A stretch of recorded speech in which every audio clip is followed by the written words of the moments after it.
con mala intención, ¿sí? Todo eso que hacían los gerentes, los contadores de Enron, ¿verdad? Lo hacían con una mala intención y buscaban era, pues, obtener lucros sin registrar realmente cuáles eran los pasivos o cómo se estaban comportando las ventas. Fíjense que invirtieron en un montón de derivados, de productos derivados, esos son instrumentos financieros, ¿verdad? Que se ofrecen en la bolsa de valores, y esos derivados perdieron totalmente su valor y eso los llevó a la quiebra. Pero lo más importante de todo esto era que ellos vendían sus acciones en la bolsa y no reportaban, ¿verdad? En los estados financieros, o sea, no cumplían con las obligaciones o los principios de contabilidad, ¿sí? No fueron prudentes, no eran equitativos, ¿verdad? No mostraban realmente todo lo que estaba sucediendo dentro de la empresa para que los usuarios de la información financiera, que eran los inversionistas, es decir, los que compraban las acciones, o los empleados, o los proveedores, o los acreedores, ¿verdad? Supieran cuál era realmente la situación de la empresa. Y por eso es que se dice que maquillaban la información financiera. Entonces, lo más triste de todo eso es que luego de hacer este fraude, ¿verdad? Fíjense que las acciones llegaron a valer creo que $90, creo que dice el video, y después no valían absolutamente nada. Entonces todos los que habían invertido en esas acciones, pues lo que tenían era un papel que no servía para nada. Al final, cuando los gerentes, hay un video más largo en YouTube, dura como 1 hora, 40 minutos si lo quieren ver, perdón, donde muestra el desenlace de los gerentes, ¿no? Entonces, bueno, nada, ese video lo traje a colación para que ustedes vean los grandes daños que se pueden generar o que se pueden hacer a los inversionistas o a un grupo de personas cuando no tomamos en consideración los principios de contabilidad para el desarrollo de cada una de las transacciones. Por otro lado, pues este caso de Enron, así como otros casos como el de Parmalat, por ejemplo, pues hicieron que se fuesen desarrollando todas las normas de información financiera para que la gente contabilizara cada recurso de la forma como debía hacerlo y no porque se le ocurría que ese recurso debería ir allí, hacerlo así. Fíjense que nosotros vamos a trabajar con las normas internacionales de información financiera, pero para pymes, ¿ok? Y de acuerdo a esta norma, una pyme se diferencia de una gran empresa porque la pyme no cotiza en la bolsa de valores, ¿ok? Y las grandes empresas sí cotizan en la bolsa de valores. ¿Se entiende la diferencia?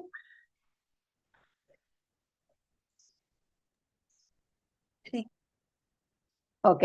Las grandes empresas son aquellas que para financiarse venden su empresa a través de acciones en la bolsa de valores. Eso es una gran empresa para las normas internacionales de información financiera. Mientras que las pymes son aquellas que no cotizan en la bolsa de valores. Las grandes empresas tienen obligación pública de rendir cuentas, pero las pymes no tienen obligación pública de rendir cuentas, ¿sí? Sin embargo, pues lo que busca la norma es que la información financiera sea fácil de interpretar por cualquier persona que medio entienda del tema, ¿sí? O sea, que la información financiera no sea complicada, ¿ok? Eso es lo que busca la norma internacional de información financiera. Ay, ¿qué hice?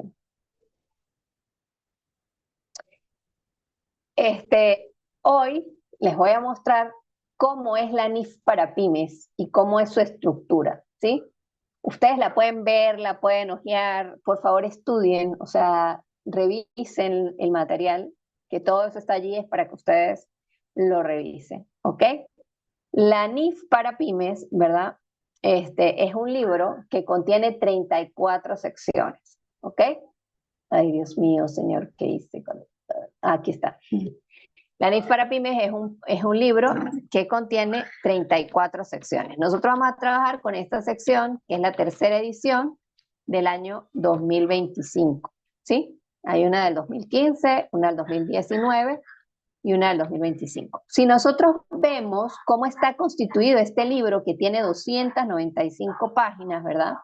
Podemos observar que cada sección tiene un nombre, ¿sí? La sección 1 nos dice qué son las pequeñas y medianas entidades, cómo se definen, ¿sí? Cuando yo estoy hablando de una pyme, ¿de acuerdo a quién? A la norma. La sección 2 nos habla de conceptos y principios generales. La sección 3 de la presentación de estados financieros. La 4, la 5, la 6, la 7 y la 8 me muestran cada una la estructura que debe poseer cada uno de los estados financieros obligatorios. A ver, ¿cuáles son los estados financieros obligatorios? ¿Quién me los dice?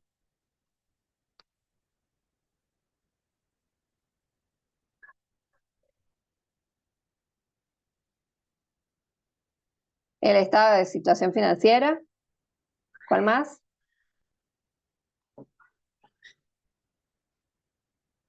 Eso lo hicimos en contabilidad 1 o no. ¿Me escuchan, muchachos? El, Sí, el, profe.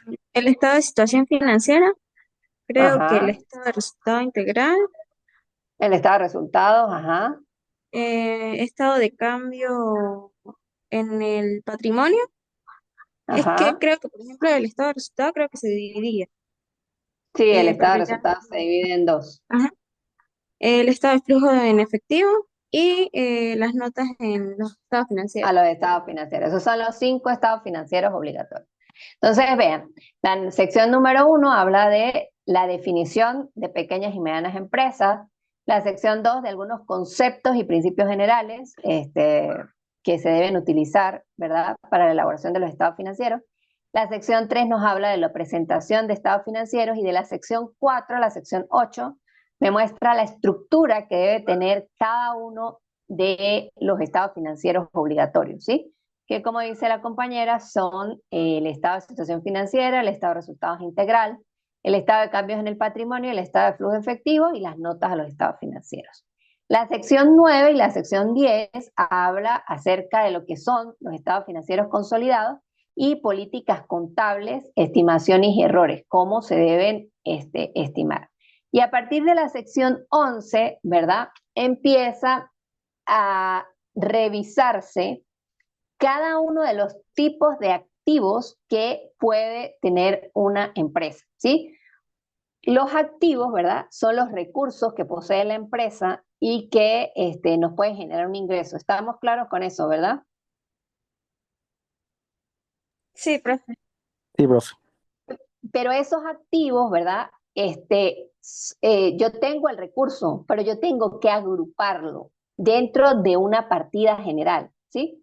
Por ejemplo, si yo vendo tortas, ¿verdad? Y tengo harina, huevos, azúcar, leche, mantequilla, ¿qué será eso? ¿Cómo eso es un activo? Porque con el uso de ellos, yo los voy a usar para producir las tortas, ¿verdad? Son mi materia prima. ¿Cómo los clasifico? ¿Cómo se llaman todos esos productos? Si los debiera clasificar en todos en un activo general, en un grupo general de activos.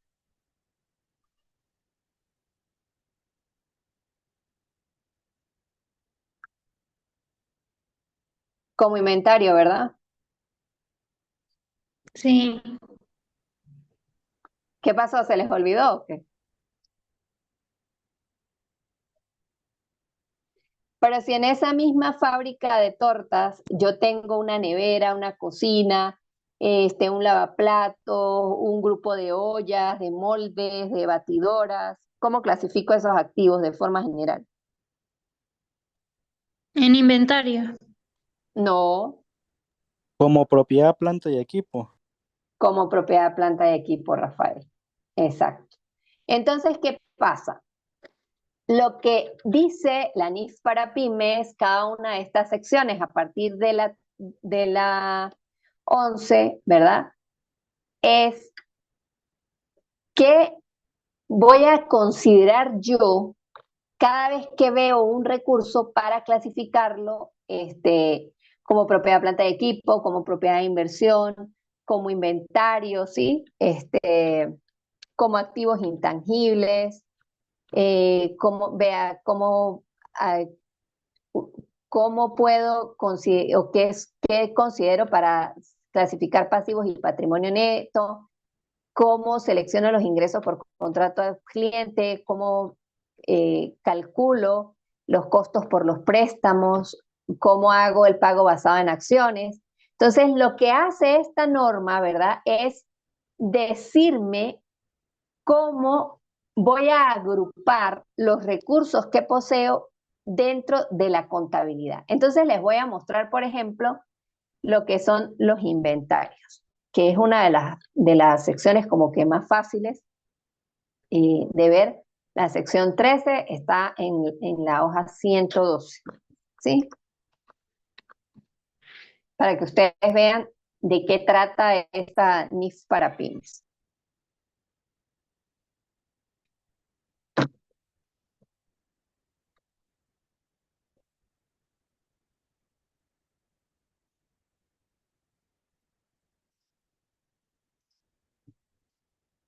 La sección 13 se llama inventarios, ¿verdad? Y vean que dice, esta sección establece los principios para reconocer y medir los inventarios. Entonces dice, los inventarios son activos que tienen tres características, que están mantenidos para la venta en el curso ordinario del negocio, que están en proceso de producción para la venta o que son materiales o suministros para ser consumidos en el proceso de producción o en la prestación de servicio. ¿Se entiende lo que es un inventario? Están mantenidos para la venta en el curso ordinario del negocio. Por ejemplo, en una panadería, el inventario es el pan, el inventario son las tortas, el inventario son los jugos, el inventario, ayúdenme, las galletas, ¿qué más podemos tener en una panadería? La harina. Ajá, pero si digo mantenidos para la venta en el curso ordinario del negocio, son los productos ya elaborados, ¿verdad? Pero si están en forma de materiales o suministros como la harina, el azúcar, la levadura, la mantequilla, los huevos, también son inventarios, ¿verdad? Y si tengo algún pan o alguna masa que está en proceso de amasado, también es inventario porque están en proceso de producción para dicha venta. ¿Se entiende lo que es un inventario de acuerdo con la norma? Sí. Sí. Ok, entonces, ¿qué pasa? Por ejemplo, si yo les digo a ustedes, ¿qué es un vehículo dentro de los activos? ¿Cómo lo clasificarían?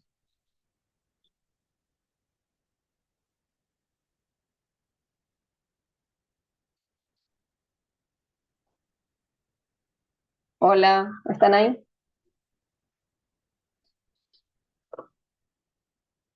¿Puede repetir la pregunta, profe?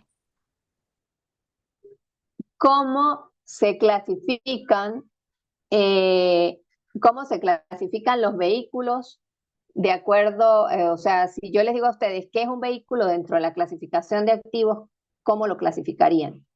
Si es para uso de trabajo, se clasificaría como propiedad, planta y equipo, ¿no? Exactamente, pero si yo lo tengo en una agencia de carros, Como patrimonio. O no. como Sería Si parte yo lo del tengo, inventario. sería parte del inventario porque está mantenido para la venta en el curso ordinario del negocio, ¿cierto? ¿Se entiende la idea? Sí. sí.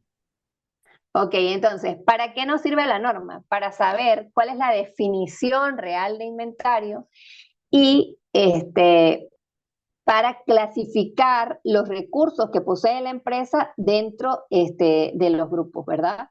De los diferentes grupos, dentro de las diferentes partidas generales que puede tener una empresa. Entonces, el vehículo, ¿verdad? Generalmente a nosotros desde que entramos a la carrera, ¿verdad? Nos decían vehículo, propia planta de equipo, ¿cierto? Siempre nos dijeron eso. Sí. Ok, pero tenemos que tener cuidado y si estamos trabajando, por ejemplo, con una agencia de vehículos, ¿verdad? Con una agencia de venta de vehículos, eso es inventario. ¿Ok? Ok, está bien.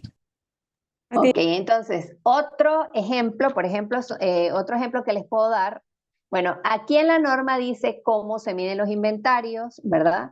Por ejemplo, en esta sección, se aplica a todos los inventarios excepto a los instrumentos financieros, ¿verdad? Y a los activos biológicos relacionados con la actividad agrícola y productos agrícolas en el punto de cosecha. Es decir, si yo tengo una finca y en la finca yo saco varias cosechas de papa, ¿sí? Esos son productos mantenidos para la venta, ¿verdad? Sí. En una finca. Pero no los vamos a clasificar como inventario, sino como activos biológicos que están relacionados con la actividad agrícola. ¿Se entiende este punto? Más o menos. Más o menos, a ver, ¿por qué? Cuéntame. ¿Qué te parece difícil, Stephanie? O Sandra. No, Adriana. No, pues Adriana. la clasificación de activo agrícola, el término que usted lo utilizó. Activo biológico. Sí. Bueno, esa es para contabilidades especiales de fincas, pero nosotros vivimos en una zona donde hay fincas, ¿no? Entonces, bueno, obviamente ustedes no se van a aprender todo eso hoy. Lo que yo quiero es mostrarles cómo está constituida la norma, ¿sí? Ya tendremos tiempo para clasificar cuentas y para entender qué tipo de cuenta es cada uno de los activos. Lo que yo quiero que ustedes observen es que a veces nosotros hacemos clasificación de cuentas muy a la ligera, ¿sí? Y decimos, ¿qué es un edificio? Propiedad, planta y equipo. Pero resulta que si yo tengo el edificio en arrendamiento, no es propiedad, planta y equipo, es un activo de inversión. ¿Sí? Es otra cosa. Es propiedad, planta y equipo si yo lo tengo de uso de la fábrica. Por ejemplo, si es una fábrica y yo lo tengo, ahí tengo el proceso productivo, ahí sí es propiedad planta de equipo. Pero incluso si yo lo tengo para actividades administrativas, es un activo de inversión. ¿Se entiende la idea? Sí, profe. Ok, ¿de dónde vamos a sacar todo eso? De las NIF para pymes, ¿ok? Esa clasificación y esos conceptos se sacan de las NIF para pymes. No se me asusten que yo solamente quiero mostrarles para qué sirve este librito y por qué es tan importante y por qué lo vamos a manejar, ¿ok? Nosotros, en líneas generales, vamos a trabajar con las 8 primeras secciones, ¿ok? De la sección 1, que es la definición de NIF para pymes, hasta la sección 8, y cada vez que veamos un tema, vamos a ver una sección de la NIF. Pero para su conocimiento y demás fines, ¿verdad? Es importante que sepan lo que dicen las demás secciones y que en esas secciones, ¿verdad? Nos dicen cuándo se reconoce un determinado activo, ¿verdad? ¿Qué se debe revelar sobre el inventario en las notas? Eso también lo dice en las NIF. Por ejemplo, les voy a mostrar por acá. Reconocimiento del inventario como un gasto, divulgaciones. Una entidad deberá revelar lo siguiente: las políticas contables adoptadas para la medición de los inventarios, incluyendo la fórmula del costo que utiliza. ¿Esto dónde lo va a revelar? En las notas a los estados financieros, que también lo vamos a ver más adelante, pero que lo que yo quiero es que ustedes sepan que eso no se inventa, sino que se saca de la norma. El importe en libros del total de inventarios y el importe en libros de clasificaciones apropiadas a la entidad, el importe de los inventarios reconocidos como gastos durante el periodo, las pérdidas por deterioro reconocidas o revertidas en resultados, el importe en libros del total de inventarios ignorados como garantía pasiva. ¿Ok? Entonces, todas estas son divulgaciones que se hacen en las notas a los estados financieros. ¿Me siguen hasta aquí? Sí, Sí, profe. profe. Sí, profe. ¿Qué no se entiende? ¿Qué no se entiende?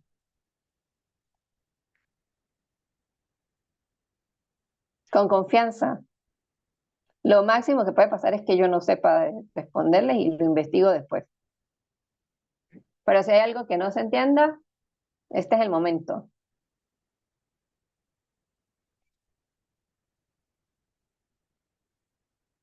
Bueno, en la clase pasada, yo les dije a ustedes que había una herramienta de inteligencia artificial que iba a ser muy útil para esta materia. ¿Por qué? Porque la vamos a utilizar para interpretar, para que nos ayude a hacer comparaciones y para que podamos leer y ver qué nos está diciendo la norma, ¿no? Esa inteligencia artificial se llama Notebook LM, no sé si aquí la pueden ver. Ustedes la abren en Google con su correo abierto y ella les va a generar como que un repositorio de todo lo que ustedes estén buscando. Entonces, fíjense, para utilizar esta inteligencia artificial es muy fácil. Ustedes lo que tienen que hacer es crear, ¿verdad? Y ella les va a crear un cuaderno, ¿ok? Un cuaderno.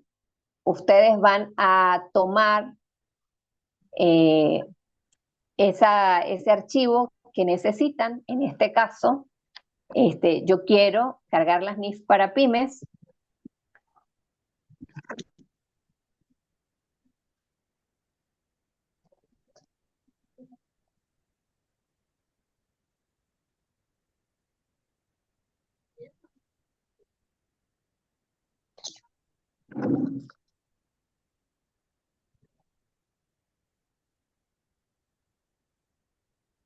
Ya va.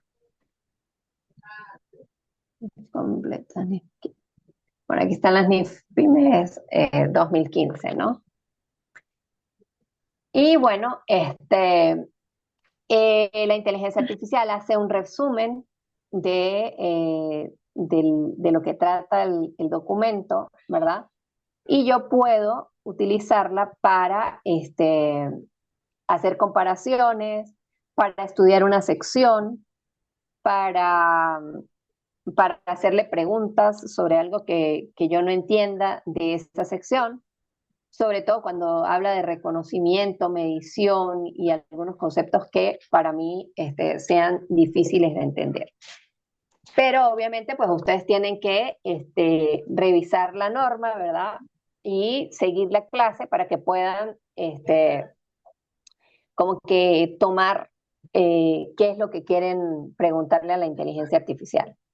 Esta herramienta es muy útil porque en este lado, que ustedes ven acá, hay una conversación en profundidad con dos anfitriones.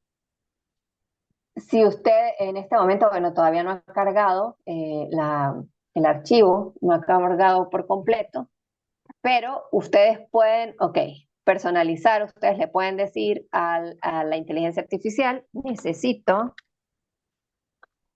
que me des un resumen sobre la definición de las pymes de acuerdo a esta norma.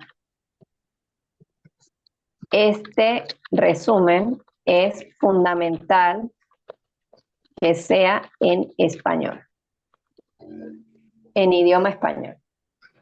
Sí, porque si no dicen que sea en idioma español, él lo va a hacer en inglés. ¿Ok? Entonces ustedes le dicen generar y él hace un audio. Fíjense que aquí dice Manual de Contabilidad NIF para Pymes, proporciona una guía exhaustiva para la contabilidad de pequeñas y medianas entidades que publican estados financieros para usuarios externos. Me está dando el contexto de qué es ese manual. Aborda conceptos financieros fundamentales como la definición y reconocimiento de activos, pasivos, ingresos y gastos, así como el principio de reconocimiento y medición para estos elementos. El texto detalla los requerimientos para la presentación de un conjunto completo de estados financieros, incluyendo el estado de situación financiera, el estado de resultado integral, el estado de cambios de patrimonio, el estado de flujo efectivo y las notas explicativas. Adicionalmente, cubre temas específicos como instrumentos financieros, la contabilidad de coberturas.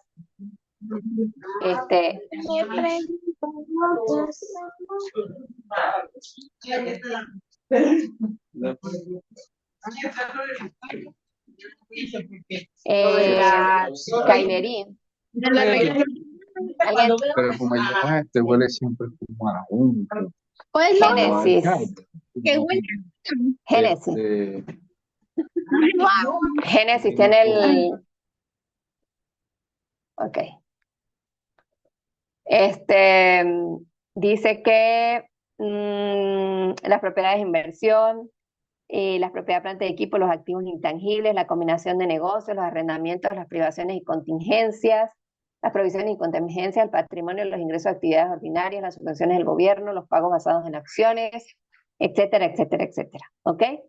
Y la información a revelar sobre partes relacionadas. Entonces, si yo quisiera acá, no te preocupes, si yo quisiera acá colocar, ¿verdad? Preguntarle, dame una, mientras se carga el audio, porque el audio tarda, dame una definición de pymes de acuerdo a esta norma, ¿sí? Entonces, simplemente le doy aquí la definición y ella va a hacer, ¿ves? Dice que no tiene, las pequeñas y medianas empresas son entidades que no tienen obligación pública de rendir cuentas. Se aclara que si una entidad que sí tiene obligación pública de rendir cuentas utiliza esta norma, sus estados financieros no deben describirse como conformes con las NIF para pymes. Una subsidiaria cuya controladora utilice las NIF completas o que forma parte de un grupo consolidado que utiliza las NIF completas, puede utilizar esta norma en sus propios estados financieros si dicha subsidiaria no tiene obligación pública de rendir cuentas por sí misma. Entonces le voy a decir disculpa o no le voy a decir disculpa. No entiendo qué es una subsidiaria. ¿Podrías explicarme?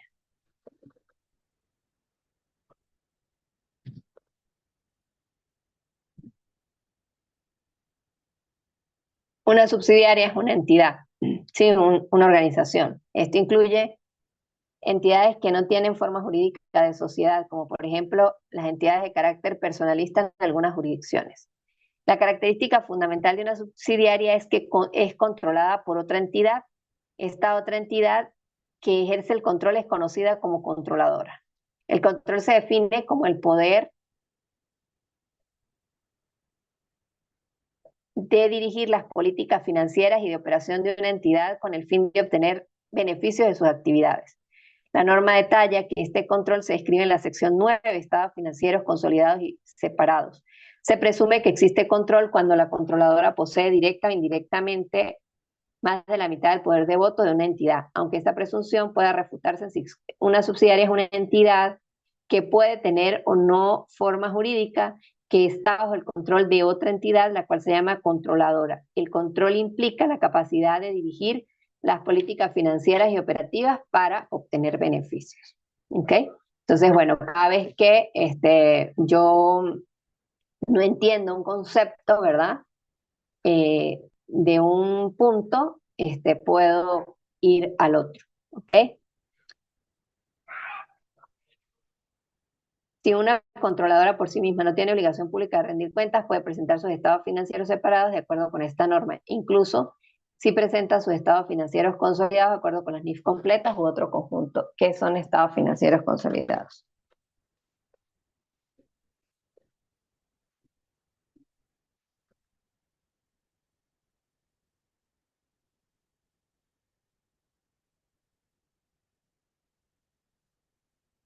Los estados financieros de una controladora y sus subsidiarias presentados como si se tratara de una sola entidad contable. El propósito de los estados financieros consolidados es presentar la información financiera de un grupo como si se tratara de una sola entidad económica.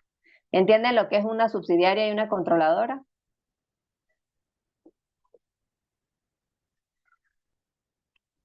Son empresas, ¿verdad?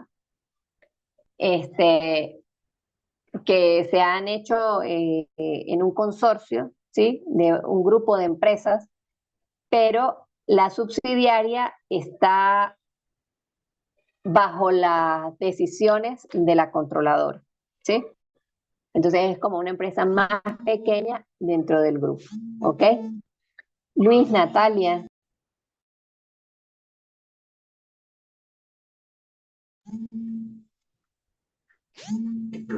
Llámela, llámela.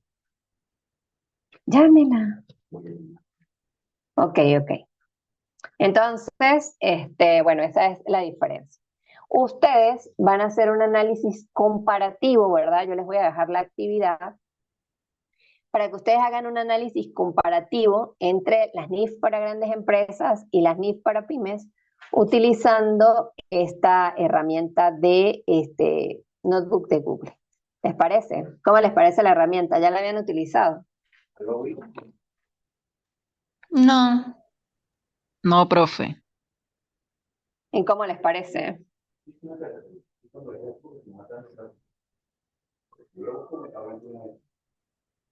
Es interesante, bastante completa. Ok. Entonces, bueno, para la próxima clase yo les voy a dejar la actividad y para el día jueves ustedes hacen el análisis comparativo, ¿verdad? Y lo vamos a discutir. ¿Cuál es la diferencia que existe entre las NIF para grandes empresas y las NIF para pymes? ¿Ok? Ok, profe. sí, profe. Bueno, Profe, entonces disculpe, dejamos, dígame. yo los jueves tengo que trabajar a esa hora, a la hora de la clase, por eso no ingreso los jueves. Ok, Rafael, excelente. Está bien que me dijiste. Igual yo dejo la clase en el aula virtual y como les decía a los que entraron al inicio, ¿verdad? A la primera media hora, es muy importante que revisen el material, ¿no? O sea, que revisen los videos que yo les dejo, las diapositivas, la norma, el libro, porque de esa manera, pues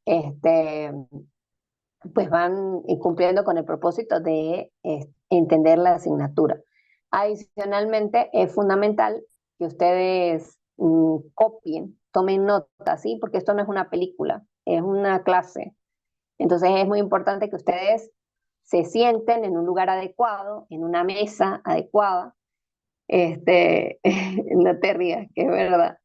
Es difícil, pero, o sea, yo he visto de todo, he visto gente acostada viendo la clase y obviamente, pues, cómo se les va a quedar, por mucha retentiva, no dudo de su inteligencia, pero es difícil que en esa situación de incomodidad ustedes puedan lograr el propósito. Y la idea es que se aprovechen la hora que tenemos de clase digamos, presencial, ¿no? Entonces sí es importante que tomen nota y si no pueden asistir a la clase, pues que cuando revisen el video, pues tomen las notas correspondientes para que lleven un hilo de todo lo que hemos avanzado, ¿ok? ¿Alguien más tiene preguntas? ¿Qué aprendimos hoy? Aparte de usar el notebook.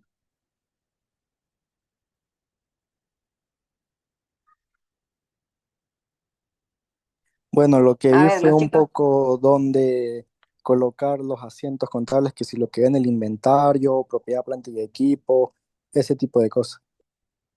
Más allá de eso, ¿qué aprendiste, Rafael? Porque eso lo mostré como un ejemplo, pero ¿cuál era el propósito de ese ejemplo? Mostrarles qué.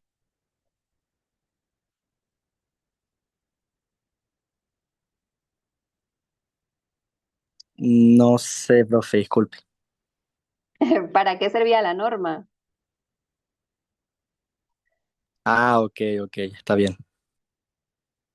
Porque si alguien les dice, bueno, ¿y qué les enseñó la profesora? No, pues en media hora nos enseñó dónde iban los inventarios, dónde iban las propiedades plantas de equipo, pues nadie aprendió nada, porque eso era un vuelo de pájaro. Lo que yo quería mostrarles era qué había en la norma, qué había en cada sección de la norma, ¿sí?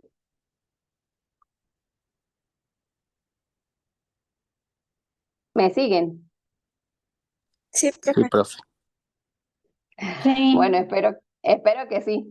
Yo hago mi esfuerzo, pero necesito que ustedes también se centren un poquito. Yo sé que la clase es rápida, pero bueno, tenemos 2 medias horas y no sé de qué otra manera lo puedo mostrar mejor.